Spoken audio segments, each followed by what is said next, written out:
আমাদের অনেকেরই প্রশ্ন, কাঁচা ঝাল স্বাস্থ্যের বন্ধু না শত্রু?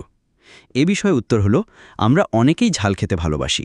কেউ ভাতের সঙ্গে কাঁচামরিচ খায়, কেউ আবার কাঁচা সর্ষে কিংবা শুকনো মরিচ দিয়ে রান্না করা ঝাল খাবারে অভ্যস্ত।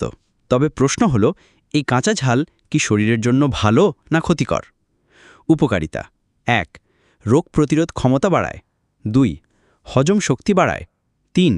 রক্ত চলাচল উন্নত করে। ৪. মেটাবলিজম বৃদ্ধি করে।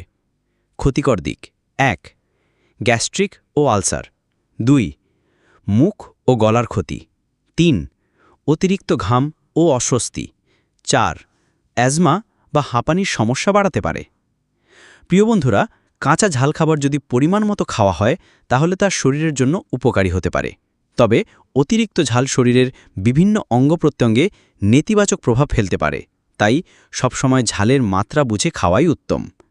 প্রতিবেদনটি আপনার ভালো লেগে থাকলে ভিডিওটিতে লাইক করুন এবং নতুন নতুন ভিডিও পেতে চ্যানেলটি সাবস্ক্রাইব করুন।